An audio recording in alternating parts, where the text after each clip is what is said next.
성경 말씀 봅니다. 구약 성경 사사기 17장 1절부터 13절입니다. 잠깐 기도하겠습니다. 사랑하는 주님, 이 시간에 주의 말씀을 묵상하려고 합니다. 연약한 것은 감추어 주시고 주님의 뜻만, 주의 이름만 높임을 받으시옵소서. 부탁하고 우리 주 예수 그리스도의 이름으로 기도하옵나이다. 아멘. 오늘은 내가 만든 하나님이라는 제목으로 말씀을 나누려고 합니다. 영어 제목을 안 써놨는데 영어 주보에 나와 있죠. God I made라고 되어 있습니다. 여기서 God은 소문자를 써놨어요. 즉 내가 만든 하나님은 하나님이 아니라 우상이라는 뜻입니다. 제가 옛날에 이 교회 와서 한번 설교하면서 예화 든 적이 있는데 기억이 나실 건 모르겠는데 한 번 더 얘기하겠습니다. 어떤 사람이 무인도에 난파됐습니다. 구출을 기다렸습니다. 아무리 기다려도 구출을 받을 어떤 기회가 안 보였습니다. 그래서 거기서 살기로 결정을 했습니다. 그렇게 몇 달이 지났습니다. 어느 날 저쪽에서 붕 하고 배가 지나가다가 이 사람이 난파된 것을 이제 배가 오니까 불을 피웠더니 온 거예요. 그래서 구출을 하게 됩니다. 근데 이 사람들이 구출하러 배에서 내려서 이 사람을 만났는데 깜짝 놀랐습니다. 그 작은 무인도에 교회가 3개나 있었다는 거예요. 당신은 왜 혼자 사는데 교회를 3개나 만들었습니까? 그랬더니 그 사람이 얘기했습니다. 이 교회 너무 지겨워서 이 교회를 세웠는데 여기가 또 지겨워서 이 교회를 또 세웠다는 거예요. 그래서 교회를 3개를 만들었다는 거예요. 여러분 무슨 얘기 하는지 아시죠? 이게 우리 시대의 모습이라는 거예요. 내가 좋은 교회, 내 마음에 드는 교회, 내가 원하는 하나님을 찾아서 여기저기 또 돌아다닌다는 거예요. 하나님이 어떤 분인지에 대한 관심이 없어요. 그냥 내가 원하는 하나님을 찾고 있는 거예요. 그리스 신화 중에 프로크리스테스라고 하는 사람이 있습니다. 아테네의 어느 마을의 강가 언덕에 사는 엄청난 거인의 힘이 센 사람이에요. 근데 이 얼마나 포악한 사람인지 이 사람은 길로 지나가는 사람마다 밤에 붙잡아서 강도짓을 하고 이 사람을 자기 집에 침대, 쇠로 만든 침대에 들어 눕힙니다.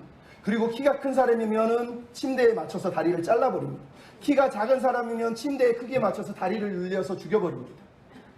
그래서 여기서 나온 게 프로크리스테스의 침대라고 하는 심리학 용어가 나온 거예요. 무슨 얘기냐? 자기 고집, 자기 생각, 자기 기준에 맞춰서 모든 것을 재단하는 사람. 내 뜻과 내 마음에 맞지 않으면 다 잘라서 쳐내버리는 거.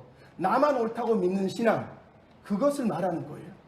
여러분 우리가 하나님을 믿는다고 말하면서 실은 우리가 하나님을 내 기준, 내 침대에 가둬놓고 내가 생각하는 하나님이 아니면, 내가 생각하는 교회가 아니면, 내가 믿는 신앙이 아니면 다 잘라내버리는 엄청난 죄를 우리가 범하고 살아간다는 거예요. 사사기를 보십시오. 사사기 주제가 그거예요. 맥켄이라고 하는 학자가 사사기 전체의 주제가 뭐냐? 자기 주장과 우상 숭배라는 거예요. 두 가지는 똑같은 말이에요. 왜?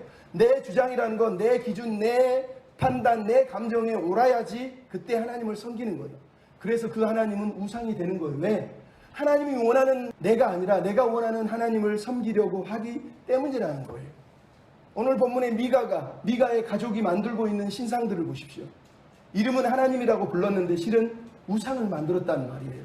그럼 그게 비참한 거예요. 우리가 사사기 전체를 보십시오. 사사기 내용이 뭐였습니까? 1장부터 16장까지 위대한 사사 6명과 소사사 6명 총 16명이 나오는데 그 중에 앞에 6명은 기드온이 나오기 전까지는 하나님의 나라를 위해서 정말 헌신합니다. 근데 기드온 때부터 사람들이 변합니다. 사사들이 변합니다.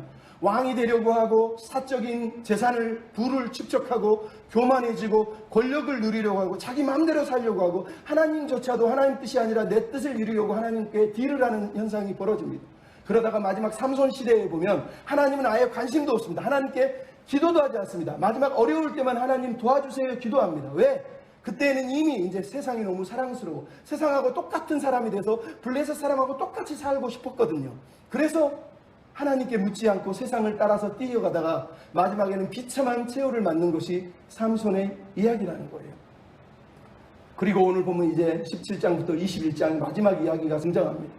사사기 17장부터 21장은 사사기는 앞에 소론이 2개 있어요. 1장부터 3장까지 이스라엘의 종교적 타락과 정치적 타락을 얘기합니다. 그리고 이제 17장부터 21장은 이스라엘의 종교적 타락과 정치적 타락을 또다시 언급합니다. 사사들이 타락해놓은 그 시대 리더들이 타락하니까 온 세상이 타락했다는 것. 그때 그 사람들이 어떻게 타락했는지 그 타락의 정점을 보여주고 있는 게 바로 17장부터 21장에 나오고 있는 그때 그 사람들의 이야기예요. 사사도 이제 등장하지 않아요. 사사가 없이 그냥 평범한 일상을 사는 사람들이 어떻게 살았는지, 어떻게 하나님을 버렸는지, 어떻게 우상 숭배를 했는지, 사사의 타락이, 리더의 타락이 불러온 나비 효과가 얼마나 나라를 망쳤는지를 우리로 보게 하는 거예요. 그러므로 우리는 오늘 본문을 보면서 그들은 왜, 무엇 때문에 타락했는지, 그들이 만들려던 하나님이 아니라 하나님이 만들어 가시는 우리의 삶을 위해서 우리는 어떻게 살아야 되는지, 왜 그들이 타락했을까요? 그 문제가 무엇인지, 그러면 우리는 어떠한 삶으로 하나님께 영광을 돌려야 되는지를 잠깐 생각해야 됩니다. 먼저 그들은 왜 타락했을까요? 첫째는 하나님에 대한 무지함 때문에, 영적인 무지, 지적인 무지함 때문에 타락했다는 거예요. 그 무지함이 이스라엘을 무너뜨렸다는 거예요. 그러므로 우리는 어떻게 살아야 되겠습니까? 한번 따라서 하시죠. 하나님을 경외하며 살아갑시다. 하나님을 경외함이 우리에게 가장 중요한 거예요. 하나님께 무지한다는 얘기는 하나님을 경외하지 않는다는 뜻이에요. 오늘 본문의 주인공은 이름이 미가라고 합니다. 히브리어를 정확하게 번역하면 미카예후입니다. 뜻이 뭐냐? 여호와 같은 자 누가 있느냐라는 뜻이에요. 쉽게 얘기해서 여호와 하나님과 같은 분이 없다. 하나님만이 유일하신 하나님이다. 그러므로 하나님을 아는 사람이라면 하나님 같은 분이 없으니 하나님만 섬기고 살아야 된다 라는 의미에서 이 이름을 부모가 지어준 거예요. 하나님 외에는 다른 건 다 우상이니까 하나님만 섬겨라 라는 의미로 지어줬다는 거예요. 근데 중요한 건, 이름보다 중요한 게 뭐예요? 이름대로 사는 거예요. 미가가 그렇게 살았냐는 거예요. 여러분 교회 다녀보십시오. 얼마나 교회에서 하나님을 사랑하는 이름들이 많습니다. 예은이, 예찬이, 예준이, 하은이, 주은이, 성은이, 성찬이, 예찬이, 주찬이, 찬양, 찬미, 찬송, 사무엘, 다니엘, 사울, 바울, 여러분 온갖 이름들을 자녀들한테 다 붙여놨어요. 근데 그놈들 중에 다 세상으로 가서 세상에 미쳐서 뛰어다니는 아이들이 너무 많다는 거예요. 여러분 우리에게 필요한 건 아이에게 이름을 지어주는 게 아니라 이름대로 살게 만드는 거예요. 사도행전 11장 25절에 뭐라고 되죠? 제자들이 안디옥에서 그때에 비로소 그리스도인이라 하는 이름을 얻었더라는 거예요. 그전에도 그리스도인으로 살았지만 안디옥의 그리스도인들은 철저하게 예수님처럼 살았기 때문에, 크라이스트 라이크라는 뜻이에요. 그리스도인이라는 뜻이 예수님 같이 살았기 때문에 사람들이 저 사람은 우리랑 틀리구나, 저 사람들은 우리의 기준하고 틀리고 세상 기준하고 다르구나, 그래서 지어진 이름이 그리스도인이란 말이에요. 그러니까 여러분이 우리가 그리스도인이라고 말하면서 세상하고 똑같이 살고 똑같은 기준으로 산다면 우리는 크리스찬이 아니에요. 사실은 세속적인 크리스찬인 거예요. 진정한 크리스찬은 그래서 기준이 필요하고 이름대로 사는 게 필요한 거예요. 여러분 오늘 본문이 재밌는 게 뭐예요? 미가의 이름이 1절로 4절은 한글로는 안 나왔지만 히브리어로는 미카예후, 즉 여호와 같은 자가 누구냐 이렇게 써 있어요. 근데 5절, 9절, 12절, 13절에는 미카예후에서 예후가 딱 떨어져요. 하나님이라는 이름이 떨어지고 미가만 남아있어요. 그래서 미가 이렇게 히브리어로 돼 있어요. 이게 무슨 얘기인지 알겠어요? 미카예후, 하나님 같은 분이 누구냐 이렇게 살아야 되는데 예후, 하나님이라는 이름을 딱 빼버리고 이름은 하나님을 부르는데, 형식적으로는 하나님을 부르는데 삶에서는 하나님을 빼버린 채 살아가고 있는 삶에 대해서 상징으로 나타내는 이름이 미가라는 거예요. 그래서 미카 예후가 미가로 바뀌고 있는 거예요. 그래서 17장 18장의 주인공이 누구예요? 미가의 집안의 타락상을 고발하고 있는 거예요. 어떤 고발? 그 당시 사사시대에 하나님을 믿는다는 사람들, 여호와 같은 분이 누구냐, 여호와 같은 분은 없다라고 믿던 사람들이 정말 그렇게 살았느냐? 아니라는 거예요. 하나님에 대해서 너무너무 무지해서 하나님이 누군지 물어보지도 않고 하나님이 어떤 분인지에 관심이 없는 채 그냥 하나님의 이름을 부르면서 살아낸 사람들이다라고 얘기하는 거예요. 그 신뢰가 오늘 1절부터 6절에 나오고 있는 미가 집안의 이야기예요. 미가 집안의 이야기. 1절의 집안이 어떻습니까? 배경이 1절에 에브라임 산지라고 해요. 즉 에브라임 지파라는 뜻이에요. 여러분 사사기 전체에서 에브라임 지파가 어떤 지파인 줄 아세요? 백성들이 어려울 때는 뒤에서 뒷짐지고 있다가 자기한테 이득이 생기면 숟가락 딱 얹으면서 이건 내 거야, 나한테 뭐 좀 줘 이러면서. 근데 에브라임 지파가요, 이스라엘 지파에서 남쪽은 유다, 북쪽은 에브라임이 가장 강하고 숫자가 많은 지파였다는 거예요. 근데 에브라임 지파는 항상 자기들의 부유함, 엄청나게 많은 재산을 가지고 있음에도 불구하고 뒷짐지고 구경하다가 뭔가를 얻을 때가 되면 그때 와서 기드온 보고 나를 왜 안 불렀어, 입다 보고 왜 나를 안 불렀어 이러면서 사사기 보면 자기 욕심을 채우려고 하는 지파라는 걸 알 수 있어요. 그 지파 안에 지금 누가 나오고 있는 거예요? 미가라고 하는 사람이 나온다는 거예요. 이 지파는 그래서 부유한 지파라는 걸 알 수 있어요. 왜? 오늘 본문에 어머니가 은 1100세겔을 잃어버렸다고 얘기해요. 히브리어는 잃어버렸다는 게 아니라 도둑질 당했다라는 뜻이에요. 한글이니까 잃어버렸다고 번역을 한 거지만 라카우는 누가 훔쳐갔다라는 뜻이에요. 은 1100세겔은 엄청나게 많은 돈이에요. 17장 10절에 우리가 보면 미가가 제사장 보고 1년에 10세겔을 주겠다고 얘기해요. 10세겔. 여러분 1년에 10세겔이면 10년이면 얼마예요? 100세겔이잖아요. 100년이면 1000세겔이잖아요. 1100세겔이면 떵떵거리고 사는 거예요. 엄청나게 많은 돈을 도둑질 당했다는 거예요. 미가의 집이 못 살았어요? 잘 살았어요? 너무 잘 살았다는 거예요. 그 당시 사람들은 외적들의 침입에 의해서 막 배가 고르고 막 어찌할 바를 모르고 살아가는데 에브라임 지파는 떵떵거리면서 배 통통 부르면서 자기들끼리 그렇게 행복하게 살던 지파였다는 거예요. 근데 흥미로운 게 뭐예요? 1100세겔을 잃어버리니까 어머니가 화가 나가지고 저주를 했다. 어떤 도둑놈이 내 돈을 훔쳐가니 이 썩을 놈, 망할 놈, 육실할 놈, 빌어먹을 놈, 벼락 맞을 놈 이러면서 우리 식으로 저주를 한 거예요. 저주. 그랬더니 미가가 가만히 듣고 있다가 어머니의 저주를 듣고 화들짝 놀래가지고 저주가 나한테 임하면 안 되는데 그러면서 어머니한테 달려가서 어머니 내가 돈을 훔쳤습니다 하고 어머니께 돈을 주고 있는 모습을 우리가 봐요. 더 놀라운 건 어머니가 그 돈을 받자마자 갑자기 저주하던 사람이 돈을 나한테 줬으니 하나님이 너에게 복을 주시기를 원하나오라 그러면서 저주를 축복으로 바꿔버리는 이야기가 오늘 본문에 등장합니다. 어떠한 훈육도 하지 않아요. 거짓말을 했는데 도둑질을 했는데도 불구하고 잘못했는지 안 했는지에 대한 이유도 묻지 않아요. 그냥 하나님이 너를 복 주셨으면 좋겠어. 왜? 자기가 저주했는데 저주의 대상사가 아들이라는 거예요. 그게 너무 놀라워서 아들은 저주받으면 안 되지 그래서 축복을 해버리고 있는 걸 보는 거예요. 그리고 이 본문이 왜 문제인 줄 아시겠어요? 미가를 보십시오. 미가가 왜 내가 도둑질했다고 얘기했어요? 하나님을 믿어서? 말씀을 알아서? 양심이 아파서? 아니요. 어머니가 저주했기 때문이에요. 내 인생이 저주가 닥친다는 게 무서워서 어머니에게 실토한 거예요. 하나님에 대한 지식이, 말씀에 대한 지식이 전혀 없고 관심도 없다는 거예요. 왜? 계명을 보면, 율법을 보면 이스라엘 백성들은 도둑질을 하면 안 돼요. 도둑질하는 사람은 2배로 갚아야 됩니다. 특별히 출애굽기 21장 47절은 자기 아버지나 어머니를 저주하는 자는 반드시 죽일 것이라고 그랬어요. 저주한다는 게 무슨 얘기예요? 부모의 돈을 1100세를 훔쳤다는 얘기는 어머니 돌아가셔도 됩니다. 내가 이 집의 주인입니다. 내가 유산을 먼저 상속받겠습니다. 이런 의미예요. 그러니까 돈을 훔친다는 건 어머니 저주하고 죽은 거하고 똑같은 얘기라는 거예요. 잠언은 뭐라고 그러는데 잠언 28장 24절에 부모의 물건을 도둑질하고 죄가 아니라고 하는 자는 멸망을 받을 자의 동료가 되고 저주를 받을 것이라는 뜻이에요. 여러분 도둑질하면 10계명 중에 도둑질하지 말라, 탐내지 말라 계명이 있어요. 10계명이 있단 말이에요. 근데 잠언의 저자는 그 계명을 얘기하지 않고 부모의 물건을 도둑질한 사람은 저주를 받는다고 얘기를 하고 있어요. 왜요? 부모를 공경해야 되는데 부모를 공경하는 게 아니라 부모 것까지 훔쳤다라는 건 가장 악랄한 죄라는 거예요. 그게 지금 구약 성경이 가지고 있는 구약의 사상이라는 거예요. 그냥 훔친 거 남의 거 훔친 것도 나쁜 놈인데 자기 부모의 것을 도둑질하는 놈은 더 나쁜 놈이라는 거예요. 그놈은 저주로 멸망을 당해서 죽어야 된다는 거예요. 근데 미가가 이 내용을 몰라요. 어머니는 알아요?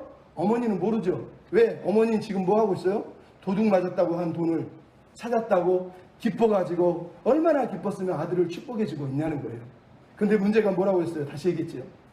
말씀에 대한 지혜가 없고 지식이 없으니까 야 성경에 이렇게 돼 있는데 너 큰일 날 뻔했다. 뭐 훈육을 하거나 가르치거나 뭔가 양육을 해야 되지 않습니까? 아무런 양육도 하지 않고 그냥 축복해버린다는 거예요.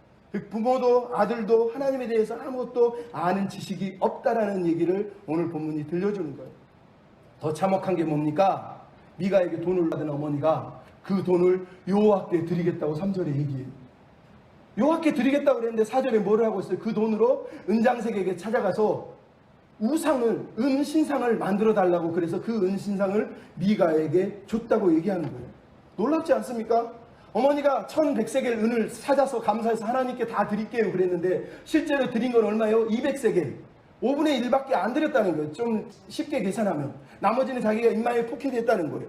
우리가 아나니아 삽비라 이야기 알지 않습니까? 은혜 받으니까 하나님 다 드릴게요 그러더니 나중에 너무 아까워가지고 부분만 드리고 숨기잖아요. 똑같은 거예요. 엄마가 말로는 하나님께 드린다, 여호와께 드린다 그랬는데 실제로는 200세겔만 드리고 나머지 900세겔인가는 자기 호주머니에 쑥 집어넣고 있는 걸 보는 거예요.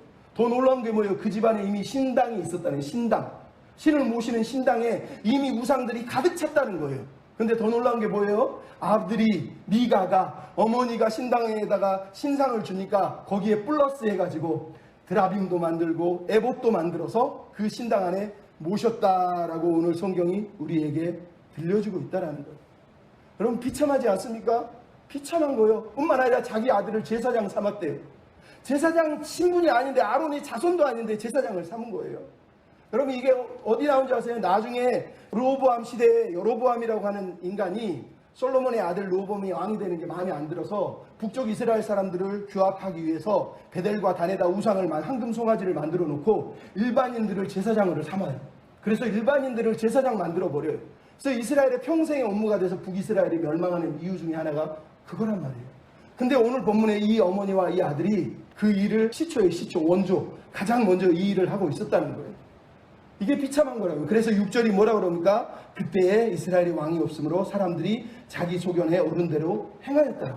이게 평가예요. 평가. 하나님에 대해서 아는 지식이 없다는 것, 하나님에 대해서 무지했다는 것. 왕이 없다는 뜻은 하나님의 말씀을 잘 아는 사람이 없다는 뜻이기도 하지만 사사기에서는 언제나 뭐라고요? 하나님이 왕이신데 하나님을 왕이신 하나님을 버렸다는 뜻이에요. 버렸다는 뜻이에요. 하나님을 버리니까 무슨 일이 벌어져요? 하나님에 대해서 모르죠. 하나님 모르면 어떻게 됩니까? 하나님을 무시하고 경외하지 않아요. 하나님을 경외하지 않으면 어떻게 합니까? 자기 마음대로, 눈에 보이는 대로, 손에 잡히는 대로, 입에 들어오는 대로, 하고 싶은 대로 다 하고 사는 거예요. 오늘 본문이 그것을 우리에게 보여주고 있단 말이에요. 그게 비참하다는 거예요. 오늘 본문에 여러분 이 미가의 집안은 십계명을 다 범하잖아요. 하나님 외에 다른 신을 섬기지 말라, 범하죠?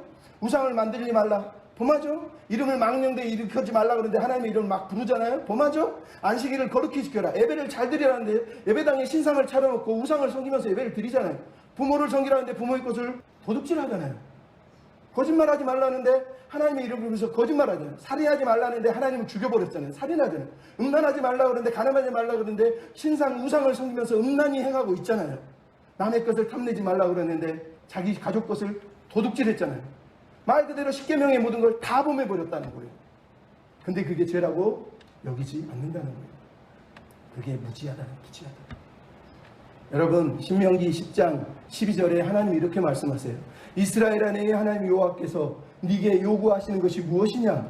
너의 하나님 여호와를 경외하며 그의 모든 도를 행하고 사랑하며 마음을 다하고 뜻을 다하여 내 하나님 여호와를 섬기고 내가 오늘 내 행복을 위하여 내게 명하는 여호와의 명령과 규례를 지킬 것이 아니냐? 너희 하나님 여호와는 신 중에 신이요 주 중에 주요 크고 능하시며 두려운 하나님이십니다.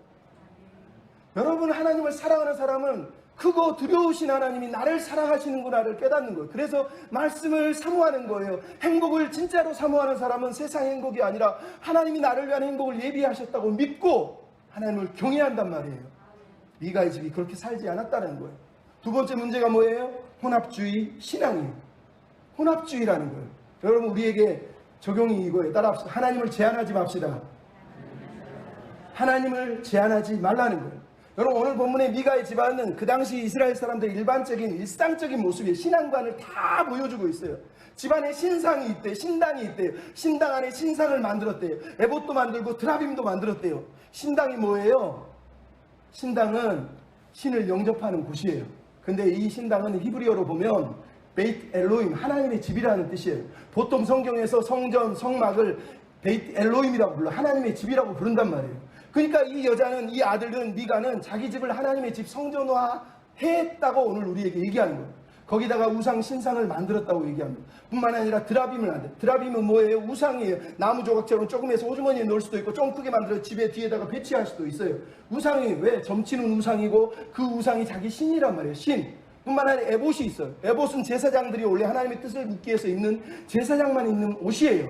근데 사사기 시대에 기드온이라고 하는 사람이 백성들에게 금고리를 모아가지고 그걸로 금 에봇을 만들어서 자기가 자기 집에 모셔놔요. 그래서 이스라엘 백성들이 그 에봇 때문에 음란히 행하였다고 성경이 얘기합니다. 즉 우상숭배가 바로 그 음란한 행위라는 얘기를 하고 있는 거예요. 근데 지금 오늘 본문에 에봇을 집에 놨다는 거예요. 이게 다 무슨 얘기인지 아시겠어요? 철저하게 이 집안은 혼합주의 신앙, 뭐든지 다 상관없다는 거예요. 나한테 득이 되고 저주를 막아주고 애군을 막아주는 모든 것들을 나는 다 섬길 수 있어 라는 믿음으로 지금 서 있는 거예요. 그러니까 하나님도 좋아요, 바알도 좋아요, 에봇도 좋아요, 드라빔도 좋아요, 모든 신들이 다 좋아요 라고 얘기를 하고 있는 거예요. 미가의 어머니가 하나님께 돈을 드린다고 말을 했잖아요. 근데 목적이 뭐였어요? 3절에 보면 내 아들을 위하여. 여러분, 미가의 어머니는 하나님을 믿고 있는 게 아니에요. 내가 저주를 했는데 내 아들이 저주를 받으면 안 돼요. 그 저주를, 애군을 막아야 돼. 그래서 뭐 하고 있는 거예요? 아들을 위해서 신상을 지금 만들어서 아들집 신당에 딱 모셔놓고 있는 걸 우리에게 보여주고 있는 거예요. 여러분, 하나님 믿는 건 애군을 막는 게 아니에요. 여러분 집안의 불행과 저주를 막는 게 신앙이 아니라니까요. 신앙은 내 인생의 애군을 막아달라고 하나님께 찾아오는 게 아니에요. 하나님 뜻이 내 안에 이루어달라고, 하나님 뜻이 있음을 믿고 순종할 수 있게 해달라고 그렇게 기도하는 거예요. 불행이 닥치고 어려움이 닥치면 하나님은 어디 있어요? 저주하고 불평하는 건 아직 모자란 거예요. 어려워도 힘들어도 하나님 뜻을 구하고 순종하려고 애써야 되는 거예요. 그럼 오늘 본문에 보십시오. 아버지도 아들도 하나님의 이름을 부르지만 하나님을 믿는 게 아니에요. 자기 인생의 액땜, 저주 막아주기 위해서 무슨 어려운 일을 당하지 않게 해달라고 오직 그것만을 위해서 지금 하나님 앞에 붙들고 있고 우상을 섬기고 있는 막장 인생, 막장 신앙, 막장 드라마를 우리에게 보여주고 있지 않습니까? 이런 혼합주의 신앙이 이스라엘 역사에 계속 나와요. 호세아 시대에 보면 2장 16절 17절에 하나님이 말하기를 그날에는 너희가 나를 불러서 내 바알이라고 부르지 않게 할 거야. 네 입술에서 바알을 제할 거야. 이게 무슨 얘기인지 아세요? 예배드리러 하나님 집에 와서 기도하는데 마음으로는 하나님을 부르고 있는 게 바알신을 부르면서 바알이요 바알이요 소원을 들어주세요. 이스라엘이 멸망하기 전에도 이랬고 미가 시대에도 이랬다는 거예요. 사람들이 말로는 예배드린다 그러고 성전에 와서 예배를 드리지만 마음속에는 자기가 믿는 신이 따로 있어요. 애군을 막아줄 신, 나름대로 효력 있는 신들을 찾아다니는 거예요. 그래서 바알 신이 효력이 있다 그러니까 예배드리면서 바알의 이름을 불렀다고 성경이 우리한테 들려주고 있다니까요. 근데 이게 불행한 거예요. 불행한 거. 이게 종교적인 습관이고 죄의 습관이란 말이에요. 우리가 신앙생활하는 건 나를 위한 하나님을 찾기 위해서 여기 있는 게 아니에요. 하나님을 위해서 내가 무엇을 할까? 하나님을 위해서 나는 어떤 사람이 돼야 될까? 그 하나님의 부르심을 위해서 이 자리에 우리가 있다니까요. 여러분, 그러니까 이 사람들은 하나님을 섬기고 있는 게 아니에요. 자기가 원하는 하나님을 만들고 있는 거예요. 이걸 우상숭배라고 하는 거예요. 여러분, 우상이라는 게 물건 하나 만들어 놓고 아니면 그 신의 이름을 부른다는 게 그런 뜻이 아니에요. 우상숭배의 본질적인 의미가 뭐냐? 그 신을 내가 조절할 수 있다는 뜻이에요.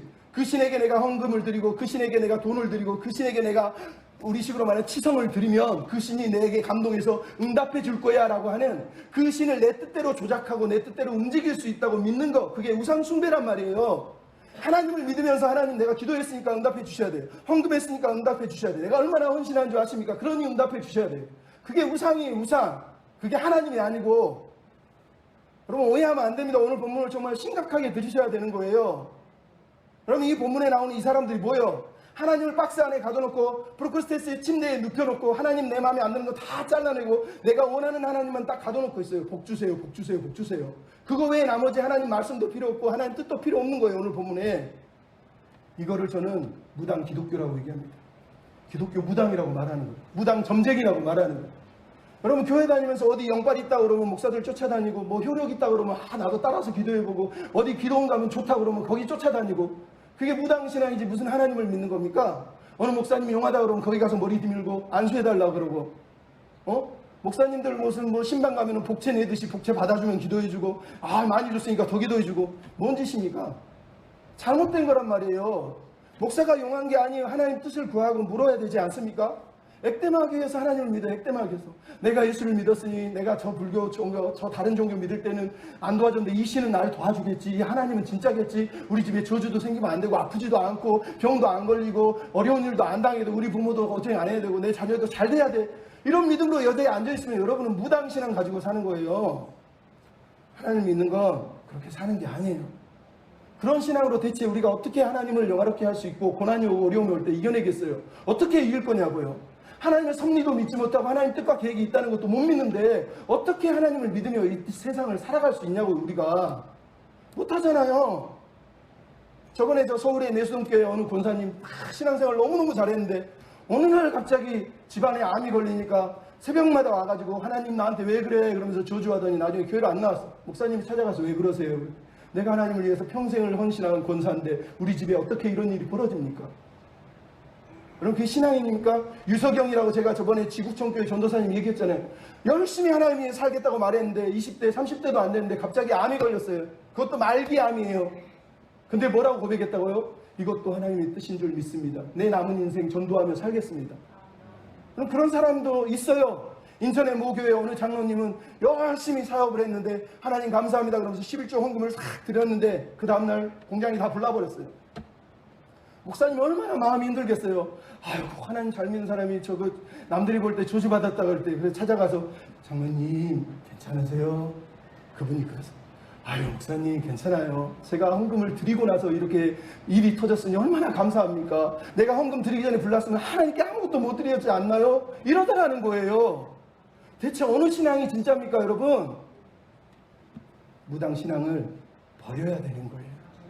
마지막으로 기복신앙. 오늘 본문에 나오는 이 사람들의 가장 큰 문제는 기복신앙이에요. 여러분 우리는 그러므로 어떻게 살아야 되느냐? 따라합시다. 복 있는 사람이 됩시다. 기복신앙인이 되지 말고요. 복 있는 사람이 되라는 거예요. 오늘 보면 7절로 13절에 누가 나와요? 미가의 집에 레인이 찾아오고 있어요. 이 레인은요 유대 베들레헴에서 왔대요. 그래서 미가의 집까지 흘러왔대요. 근데 웃기지 않습니까? 왜 레인이 정착지를 찾아 돌아다닐까요? 레인은요 48개의 성읍이 있어서 그 성읍에서만 살면서 이스라엘 공동체의 영적인, 도덕적인, 윤리적인, 지적인 교육을 시키는 사람이에요. 근데 유대 베들레헴은 레인에게 정해진 성읍도 아니에요. 그러니까 레인이었는데 자기에게 정해진 성읍을 떠나서 먹고 살기 위해서 베들레헴으로 갔다는 거예요. 베들레헴에 갔는데 거기도 힘들어요. 그랬더니 또 찾아서 온 게 미가의 집까지 오늘 본문에 흘러왔다라고 얘기하고 있는 거예요. 근데 미가가 물어보니까 나 레인이에요. 그러니까 유대 베들레헴 그건 아무것도 안 들러줘. 레인이란 말에 귀가 번쩍 뜨고 로또 맞았다. 왜요? 집에 신당도 있고 신상도 있고 애법도 있고 드라빔도 있는데 아들이 가짜잖아요. 레인이라 그러니까 아 진짜 목사 같다. 이것도 가짜잖아요. 사실 왜? 아론의 자손 외에는 레인은 제사장을 할 수가 없어요. 아론의 자손들만 제사장을 하는 거예요. 레인은 제사장 밑에서 서브하는 우리식으로 말하면 교육 전도사 그런 스타일인 거예요. 근데 이 사람이 레인이라 그러니까 얼마나 행복하겠어. 동료리도 없고 총범위도 없고 금융 감독처럼 지금 얼마나 급했겠어요. 근데 레인이 딱 나타나니까 이 사람을 내가 제사장 삼아줄게. 뭐라고 그랬어요? 1년에 은 13개를 주고 의복을 주고 삼시세끼 먹여주겠다. 모든 거 다 해결해 주겠다. 오늘 본문 얘기했다는 거예요. 그러면서 나의 집에 아버지와 제사장이 돼달라. 아버지와 제사장이라는 건 영적인 스승이 돼달라는 뜻이에요. 그래서 이 사람이 오케이 하고 제사장이 되겠다고 오늘 서로 컨트랙 사인을 했다고 얘기하는 거예요. 다시 말하지만 이거는 심각한 거예요. 왜? 제사장은 아론의 자손에는 제사장이 될 수가 없어요. 뿐만 아니라 이 사람은 나르, 청년이라고 되는데 청년이라는 히브리어 단어는 어린아이부터 30대 이전에 20대 청년을 부르기까지 그 나이대를 나르라고 그래요. 제사장은 30대가 돼야지 제사장을 할 수가 있어요. 그러니까 지금 일어나는 이 현상은 뭐예요? 누구도 제사장 자격이 없다는 거예요. 근데 지금 이 사람이 제사장이 되겠다라고 수락을 했다는 거예요. 제사장이 되겠다고 수락한 이유가 뭐예요? 11절이잖아요. 12절이 나오고 11절이 나온 게 아니에요. 12절에 내가 제사장이 되었더라. 그러고 나서 만족했다고 말하는 게 아니라 11절에 뭐라고 됐어요? 그는 미가와 거주하기를 만족하게 생각했다라고 11절이 먼저 얘기하죠. 그리고 나서 그가 미가의 집에 제사장이 됐다는 거예요. 이 사람이 제사장이 된 이유가 뭐라고요? 미가의 조건이 만족스럽다는 거예요. 돈 해결해주고 생계 해결해주고 연봉 1년에 10세계를 주고 다 해결된 거예요. 평생 버티고 있으면 죽을 때까지 보장해 주잖아요. 그래서 이 사람이 지금 계약을 맺었다는 거예요. 이 사람은 자기 생계와 출세와 성공을 위해서 돌아다녔던 거예요. 그리고 오늘 이 사람이 출세 길이 처음으로 열린 거예요. 사람 하나 잘 만난 거예요. 우리 식으로 얘기하면. 근데 13절에 뭐라 그러니까 미가가 너는 내 제사장이 되었으니 이제 하나님께서 복을 주실 줄 믿나라. 그럼 미가는 지금 하나님의 제사장을 찾고 있는 게 아니었어요. 누구를 찾아요? 내 제사장. 내 제사장을 찾고 있었다는 거예요. 내 하나님, 내가 원하는 제사장. 나만의 시스템, 종교 시스템을 다 만들어놔서 애구는 막아주고 복을 들어올 시스템을 다 만들어놓고 이제 제사장까지 들어왔으니 나는 행복해. 모든 것이 해결됐어. 라고 지금 말하고 있는 거예요. 여기 여러분 심각한 두 명의 신앙이 나오는 거예요. 하나는 기복신앙, 하나는 출세신앙, 성공신앙, 번영신앙을 가진 사람이에요. 여러분 오늘 본문에 나오는 레인이 돌아다닌 이유가 뭐라고? 출세를 하기 위해서 돌아다닌 거예요. 레인은 11조를 먹고 사는데 레인들이 11조를 먹고 사는 게 너무 힘들어지니까 여기저기 또 돌아다니면서 좀 더 좋은 데 가서 좀 더 돈 많이 버는 데를 찾아다닌 거예요. 그렇다고 개척교회를 했다는 뜻이 아니에요. 이 사람은 개척교회를 하는 게 아니란 말이에요. 그리고 와서 지금 출세의 길이 열리니까 이 사람의 이름이 누군지 아세요? 18장에 보면 요나단이라고 모세의 후손이에요. 모세가 누굽니까? 이스라엘에서 가장 강력한 위대한 지도자, 하나님과 친밀하게 얼굴을 맞대고 교제했던 사람, 거룩한 하나님의 백성의 영적 리더의 후손이 지금 영적 자존심을 다 팽개치고, 그래 나는 출세해서 먹고 살면 되지, 먹는 거 해결돼주고 내가 떵떵거리고 사회적으로 지위 누리면 되지, 감히 레인이 제사장이 되겠다고 그러면서 제사장 자리를 딱 떠맡았다고 오늘 본문이 얘기하고 있는 거예요. 이 사람은 출세신앙, 번영신앙을 가지고 있는 사람이란 말이에요. 내가 잘 되기만 하고 출세만 되면 나는 상관없는 거예요. 미가는 어떻습니까? 오늘 본문 이야기, 전체 이야기를 가만히 보시면 뭐가 나옵니까? 1절부터 2절에 보면 어머니가 너는 하나님께 복을 받아라, 돈을 찾았으니 복을 주는 거예요. 마지막 절에는 뭐가 나요? 미가가 돈을 주면서 하나님이 내 가정에 복을 주실 거야. 이 전체 내용은 다 돈하고 축복이 연관되어 있어요. 돈이 있으면 축복을 들어온다는 거예요. 돈이 있으면 제사장도 움직일 수 있고 하나님도 움직일 수 있고, 돈이 있으면 모든 걸 다 내가 조종할 수 있다고 믿는 신앙이란 말이에요. 이게 지금 성경이 우리에게 들려주고 있는 신앙이에요. 한마디로 물질과 복이 있으면, 물질 때문에 내 삶이 안전해지고 평안해지면 나는 복받은 사람이다 라고 믿고 있다는 거예요. 이것을 복이라고 믿고 있다는 거예요. 아멘이 아니에요. 이게 복이 되는 게 정상입니까? 돈을 찾아서 복이고, 돈을 벌어서 복이고, 돈을 벌게 해줄 테니 복이고, 제사장이 있어서 재앙을 막아줄 테니 복이고, 이게 기복신앙인 거예요. 목적이 복밖에 없기 때문에. 복. 그것도 내복이에요. 이거를 성경이 기복신앙이라고 하는 거예요. 이런 사람들이 그 당시 이스라엘 시대 그때 그 사람들이었다고 얘기를 하고 있단 말이에요. 여러분, 이런 집안에서 이단들이 태어난 거예요. 맨날 어디 가서 영빨 좋은 사람, 뭔가 능력 있는 사람, 기도해서 응답받는 목사들 쫓아다니다 그 사람 만나면 좋다, 같이 교회 하나 세우자고 교회 세워놓고, 거기서 어떤 교회 가보니까 장로가 돈 잘 버니까 옆에 붙어서 자기 교회 크게 지어놓고, 장로는 또 목사님한테 매일 의지하면서 우리 집 잘 지켜주세요, 영적 제사장입니다 그러면서 자기 집안에 제사장 만들어놓고, 그리고 둘이 쿵짝쿵짝 하면서 하나님 은혜네, 하나님 영광이네 그러면서 살아요. 그럼 그게 오늘 본문에 나오는 거하고 뭐가 틀립니까? 좀 죄송하지만 똑같지 않나요? 하나님을 믿는 거예요. 근데 세상에 자기 제사장들 만들고 자기 물질 지원해주는 사람 만나서, 어떤 목사님, 나는 저런 장로라도 한 명이라도 더 있으면 좋겠어, 저런 장로 한 명만 있으면 나는 행복할 텐데. 왜 그게 행복해야 되죠? 죄송하지만 병든 거예요. 그거는 잘못된 신앙이란 말이에요. 어떻게 집안의 신상, 드라빈, 에보, 아무 자격 없는 제사장들 세워놓고도 이것만 있으면 나는 복받을 거라고 믿고 있죠? 그 관점이 복밖에 없기 때문에 그러니까 여러분, 교회 다니면서 기복신앙을 기독교적으로 옹호하지 마세요. 기복신앙은 기복신앙이 좋은 게 아니에요. 그럼 착각하면 안 된다니까요.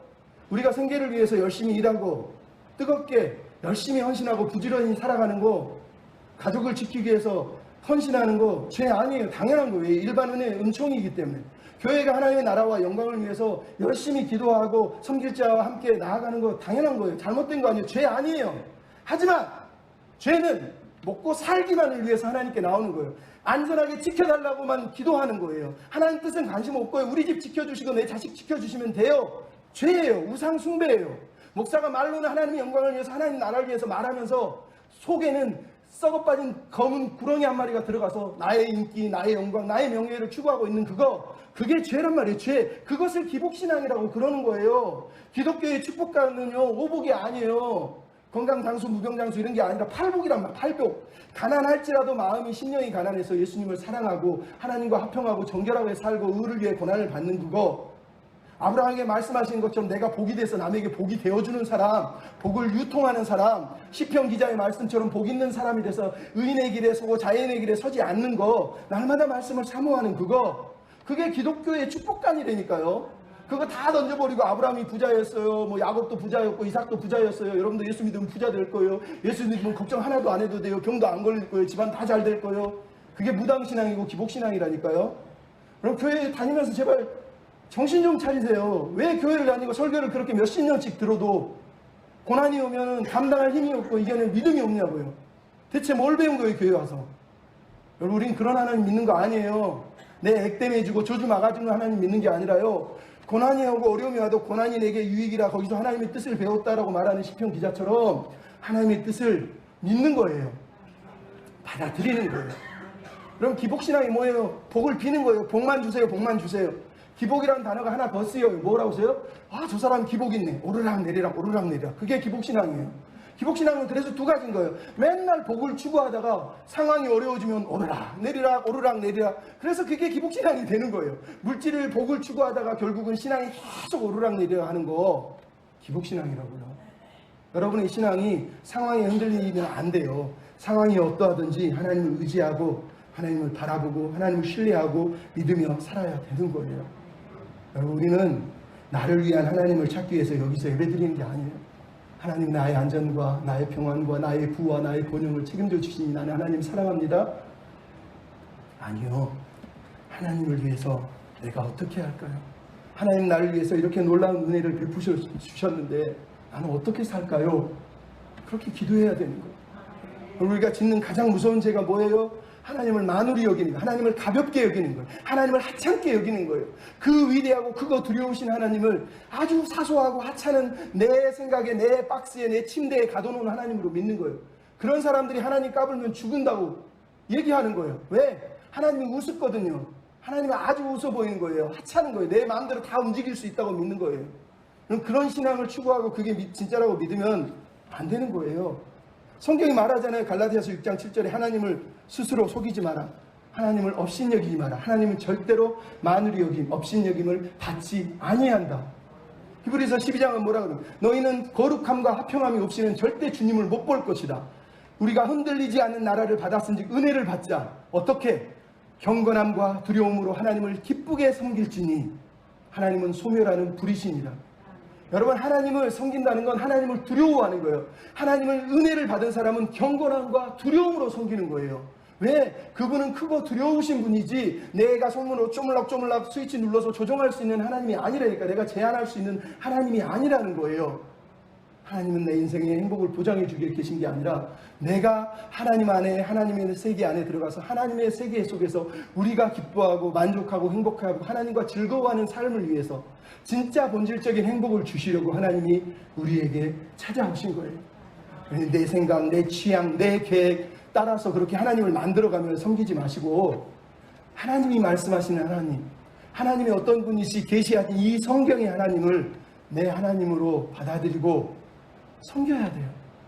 그래서 아까 말씀드렸던 것처럼 진짜 복 있는 사람들, 아브라함에게만한 복이 되는 사람, 그죠? 그리고 하나님의 거룩한 제사장을 꿈꾸라고 그랬던 그 거룩한 제사장 백성, 시냇가에 심은 나무처럼 그 복 있는 사람이 되어서 살아야 돼요. 그러려면 어떻게 해야 돼요? 우리 안에 예수가 충만해야 돼요. 우리 안에 예수님이 충만해야 되는 거예요.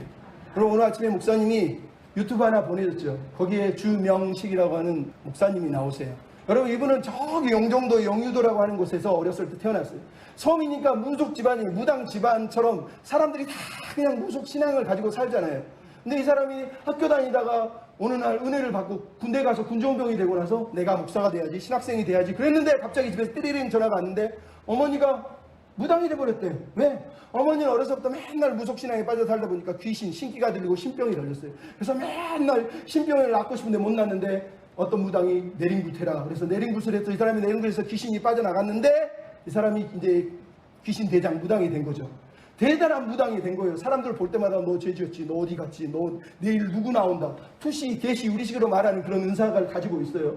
뿐만 아니라 물을 담아놓은 항아리 위에서 춤을 추면서 물덩이 위에서 춤을 추는 거, 물이 있는데 뿐만 아니라 쌍작두가 아니라 외작두. 가장 실력이 높은 사람은 외작두를 타고 실력이 없는 사람은 쌍작두를 탄대요.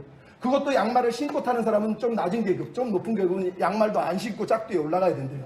근데 이 어머니가 강신무, 진짜로 외작두 위에서 춤을 추는 사람이라는 거예요. 얼마나 대단한 사람이에요. 근데 아들이 고민이 생겼어. 왜? 자기는 목사가 될 건데 엄마가 무당이 됐다니 이제는 친구들한테 나 예수 믿어 말도 못하고 나 목사 되는데 어떻게 할까 고민하다가 우리 어머니를 전도해야지.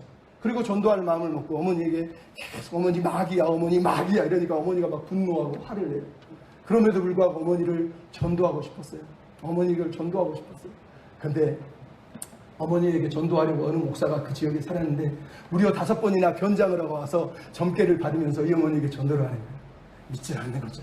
근데 이 아들이 이 목사를 찾아가서 우리 어머니를 전도합시다. 한 번만 더 합시다. 그리고 사모님까지 모시고 대동하고 집으로 찾아간 거예요. 어머니가 야 이놈들아 왜 여기 찾아오냐 그러면서 도망갔다는 거예요. 왜냐하면 이 어머니가 예수를 믿게 된 이유가 뭐냐, 자기 집에 예수 믿는 아들이 있으면 아들이 집에만 들어오면 신점이 안 생기다는 거예요. 예수 믿는 사람만 들어오면 아무것도 안 보인다는 거예요. 그러니까 늘 그게 신기한 건데, 이번에 목사가 세상에 떨거지들 데리고 왔으니 우리 식으로 얼마나 열이 받겨서 집에서 나가버렸다는 거예요. 아버지도 당신을 바로 왔어 이러더라는 거예요. 그래서 이제 자기들하고 어머니가 없는 상태에서 아들하고 같이 막 목사님하고 한 몇 시간 얘기하다가 어머니가 어딨지 하고 궁금해서 나갔더니 어머니가 저 밑에서 혼자 그냥 이러고 있더라는 거예요. 그러면서 대뜸 그러다는 거예요. 저기 내 대장만 변화시켜주면 내가 너 따라서 교회 갈게. 대장이 누구냐? 어머니 할머니가 바로 옆에 법당을 세워놓고 대장 무당을 하고 있었던 거예요. 그러니까 어떻게 하겠어요? 결국은 이 어머니와 할머니를 어떻게든 꼬셔가지고 부흥회에 데려갔다는 거예요. 근데 부흥회에 데려갔는데 할머니가 부흥회에 데려가자마자 거기서 하나님의 성령이 강하게 역사해가지고 그 자리에서 꼬꾸라지더니 이 할머니 무당이 나는 하나님을 믿을게 그러더라는 거예요. 그랬더니 이 어머니가 그러면 나도 믿어야지 하고 교회를 갔다는 거예요. 교회를 갔는데 그 철야 기도인가 새벽 기도인가를 하고 있는데 목사님이 앞에다가 임마누엘이라고 글을 썼는데 이 어머니가 야, 저 글씨가 막 빛이 나서 나한테 다가와. 저 글씨가 무슨 뜻이야? 어렸을 때 한글을 배운 적이 글 쓸 줄도 읽을 줄도 모르는 사람이라는 거야. 아들이 엄마 임마누엘이야. 하나님이 함께 하신다는 뜻이 하나님이 엄마를 사랑하고 함께 하시고 늘 지켜주시고 함께 해주겠다라고 말씀하시는 거야. 정말이야? 그러더니 얼굴이 환하게 바뀌더니 사람이 횟가닥 변해버리더라는 거예요. 여러분, 무당할 때는 맨날 담배 새가 피고 맨날 술 먹고 맨날 그러면서도요, 무당을 해야 되니까 뭐 어디 만나면 안 되고 뭐 먹으면 안 되고 또 그런 건 철저하게 지키면서 지내던 사람이 예수를 믿고 나니까 술도 안 먹고 담배도 안 피고 그리고 막 그때부터 막 교회를 다니는 거예요. 놀라운 일이 벌어진 거예요. 그러면서 뭐라고 그러는지 아세요? 이분이 그런 얘기를 하세요. 내가 예수를 믿기 전에는 고난이 너무 많았는데 하나님 믿고 나니까 너무 행복하다. 귀신이 매일마다 나한테 들려오고 밤마다 소리 지르고 보여주는데 여러분 그 부러워하잖아요. 그게 왜 부럽습니까? 얼마나 힘든 줄 아세요? 그거 안 들리고 안 보이니 너무너무 좋다는 거예요. 하나님으로 나는 이제 충분해. 하나님으로 나는 만족해. 이러면서 행복해 하더라는 거예요. 여러분 그렇게 살고 계세요? 여러분 교회에 왜 왔습니까? 행복을 위해서 오셨나요? C.S. 루이스라는 사람이 이런 얘기를 했어요. 저는 행복하기 위해 종교를 찾지 않습니다. 행복의 비결은 저도 늘 알고 있습니다. 포도주 한 병이면 충분한 거거든요. 정말 편안하기 위해서 종교를 원하신다면 저는 기독교를 추천하지 않겠습니다. 인생의 주된 목적은 자기의 소유의 삶이 끝나는 지점에 도달하는 것입니다. 자기라고 하는 사람의, 나라고 하는 자아의 삶이 끝나는 지점에 도달하는 게 인생의 목적이라는 거예요. 그러기 위해서 우리는 영적으로 죽어야 하고 무가 되어야 하고 자신의 독립성도 단념해야 하는 것이에요. 무슨 얘기인지 아시겠어요? 하나님을 믿는 순간 나의 만족, 나의 신은 단념해야 되는 거예요. 그게 무가 되는 거예요. 여러분 어제 목사님하고 얘기하면서 무념무상 이런 얘기 많이 했는데 불교는 무념무상을 막 사모하지 않습니까? 근데 기독교는 무념무상을 얘기하지 않아요. 왜? 우리는 무념무상이에요. 우리는 비우는 게 아니에요. 채우는 거예요. 뭘로? 예수 그리스도로. 우리 안에 예수가 충만해질 때 우리 인생은 행복하고 우리의 삶은 만족하고 고난이 와도 풍파가 와도 두렵지 않아요. 당당히 이겨낼 수 있는 거예요. 우리 그렇게 살아야 돼요. 하나님을 경외하십시오. 하나님을 제한하지 마십시오. 그리고 하나님의 뜻을 따라서 하나님의 영광을 위해서 그렇게 살아내야 돼요. 복 있는 사람, 축복의 사람이 돼야 되지 않겠습니까? 오늘 우리가 마지막 찬양 부를 텐데 아침에도 불렀어요. 가사가 이렇게 써 있어요. 무명이어도 공허하지 않는 이유, 내 이름을 안 알아줘도 나는 예수 안에 만족합니다. 가난해도 부족하지 않은 거 나는 예수님 때문에 부유하기 때문입니다. 고난 중에도 견딜 수 있는 건 내가 주의 계획을 믿기 때문입니다. 여러분 믿습니까? 고난이 올 때 주님의 뜻이 있다고 믿어야 돼요. 저 사람 믿음 없네, 예수 믿더니 저렇게 당했네, 그거는 마귀 소린 거예요. 우리는 하나님 뜻이 있음을 믿고 믿음으로 신뢰하고 버티는 거예요. 내 몸이 약해지고 병들어도 낙심하지 않는 이유가 뭐라고요? 나는 예수님으로 만족하기 때문이에요. 세상이 부럽지 않고 세상 풍파도 두렵지 않습니다. 예수로 충만하기 때문이에요. 여러분 우리가 그런 믿음의 사람이 돼서 하나님께 영광을 돌렸으면 좋겠습니다. 제발 부탁드립니다. 우리 같이 찬양합시다. 무명이어도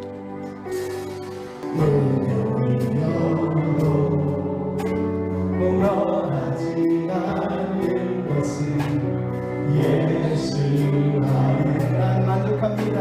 난 만족합니다. 가난하여도 부족하지 않은 것은 예수 안에 오직 나를 부여함이 고난 중에도 견뎌낼 수 있는 것을 주에게 나는 믿습니다. 믿기 때문에 실패하여도 일어설 수 있는 것을 예수 안에 오직 나는 승리하고 예수로 승리합시다. 난 예수로 충만하네. 난 예수로 충만하네. 난 예수로 충만하네. 영원한 왕 내 안에 살아내. 약해도 내 몸이 약할지라도 내 몸이 약해 낙심하지 않습니다. 낙심하지 않은 것은 예수 안에 난 완전합니다. 난 완전한 화려한 세상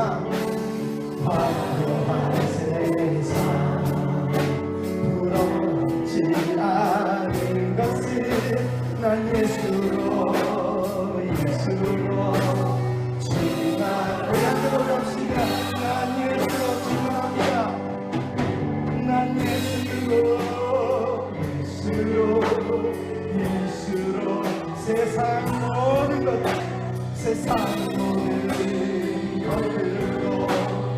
부럽지 않네. 난 예수로 충만하네. 내 안에 살아.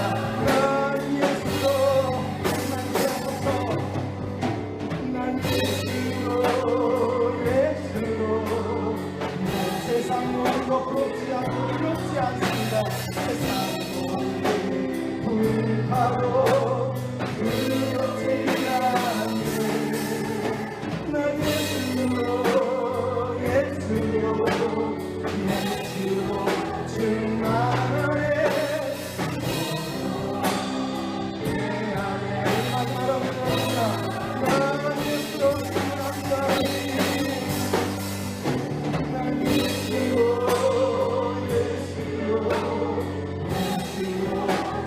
세상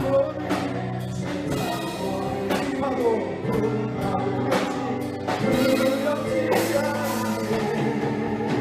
난 예수로